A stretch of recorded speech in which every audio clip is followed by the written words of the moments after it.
Hi, boys and girls. To talk about needs versus wants, I'm going to read Those Shoes to you.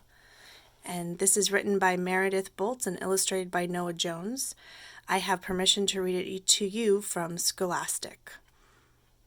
And so I think you can tell how he's feeling just by the expression on his face while he's looking at people wearing those shoes.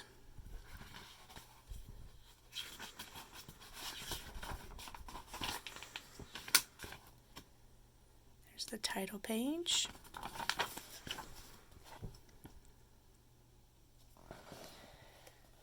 There's a big bulletin board that says, "Buy these shoes." I have dreams about those shoes. Black high tops, 2 white stripes.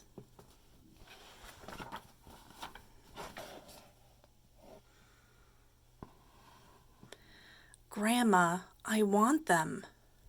There's no room for want around here.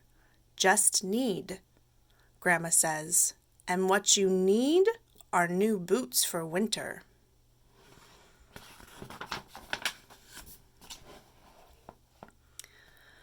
Brandon T. comes to school in those shoes. He says he's the fastest runner now, not me. I was always the fastest runner before those shoes came along. Nate comes to school in those shoes. Antonio and I count how many times Nate goes to the bathroom. 7 times in one day, just so he can walk up and down the hall real slow. Next, Alan Jacoby and Terrence each get a pair.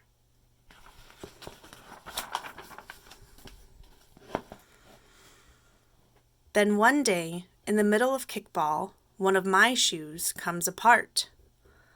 "Looks like you could use a new pair, Jeremy," Mr. Alfrey, the guidance counselor, says. He brings out a box of shoes and other stuff he has for kids who need things. He helps me find the only shoes that are my size. Velcro. The ones my little cousin, Marshall wears. They have an animal on them from a cartoon I don't think any kid ever watched.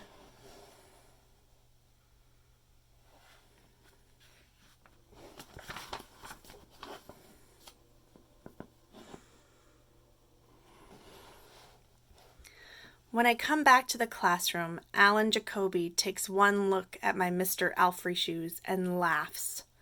And so do Terrence, Brandon T., and everyone else. The only kid not laughing is Antonio Parker.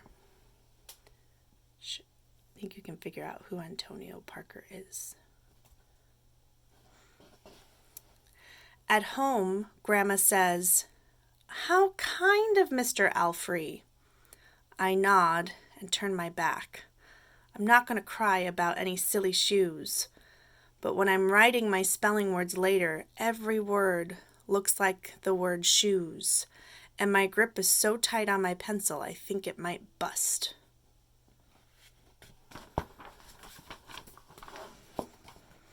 On Saturday, Grandma says, "Let's check out those shoes you're wanting so much.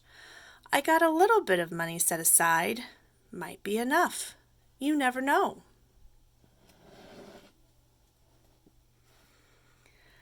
At the store, Grandma turns those shoes over, and so she can check the price.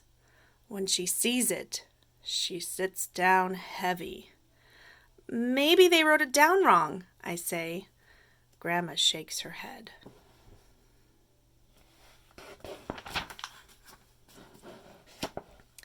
Then I remember the thrift shops.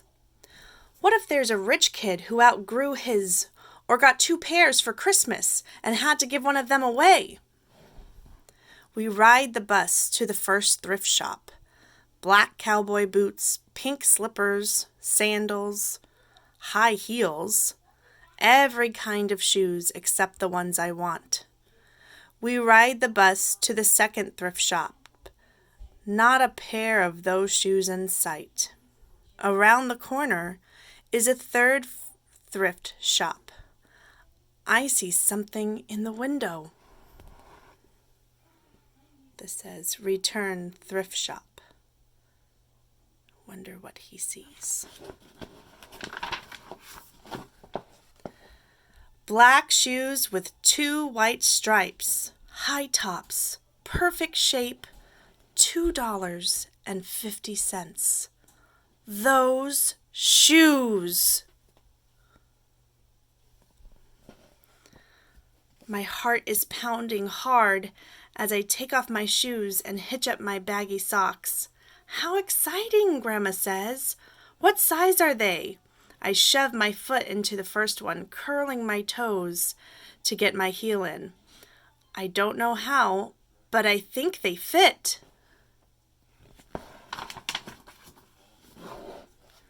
Grandma kneels on the floor and feels for my toes at the end of the shoe. Oh, Jeremy, she says, I can't spend good money on shoes that don't fit.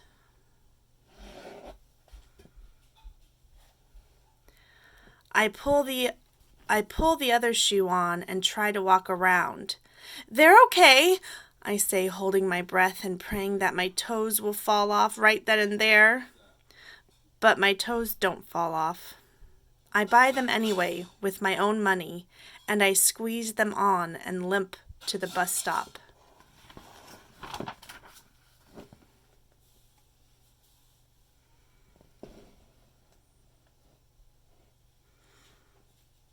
At home, a few days later, Grandma puts a new pair of snow boots in my closet and doesn't say a word about my 2 big feet shuffling around in my 2 small shoes. Sometimes shoes stretch, I say. Grandma gives me a hug.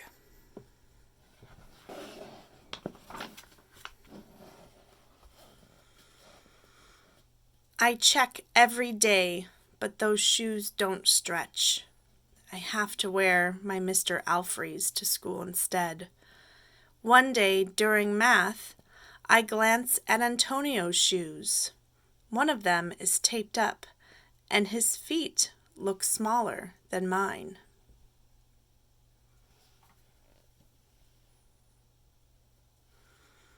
After school, I head to the park to think. Antonio was there, the only kid who didn't laugh at my Mr. Alfrey shoes.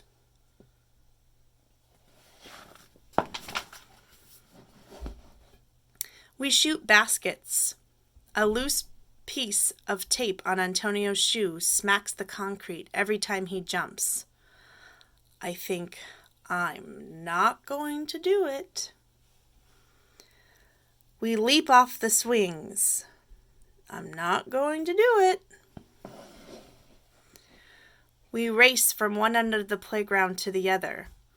I'm not going to do it, I say. Do what? Antonio says, breathing hard.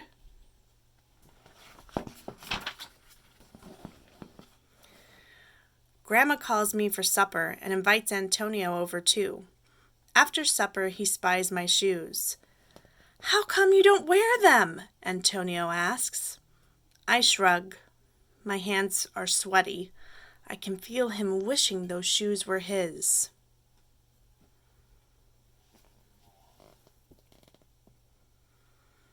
That night, I'm awake for a long time, thinking about Antonio. When morning comes, I try on my shoes one last time. Before I can change my mind, the shoes are in my coat. Snow is beginning to fall as I run across the street to Antonio's apartment. I put the shoes in front of his door, push the doorbell, and run.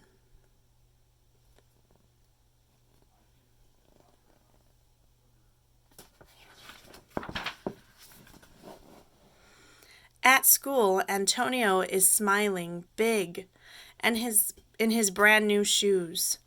I feel happy when I look at his face and mad when I look at my Mr. Alfrey shoes. But later, when it's time for recess, something happens. Everywhere there is snow. Leave your shoes in the hall and change into your boots, the teacher announces. Leave your shoes in the hall. It's then that I remember what I have in my backpack. New boots. New black boots that no kid has ever worn before. Standing in line to go to recess, Antonio leans forward and says, "Thanks." I smile and give him a nudge. Let's race.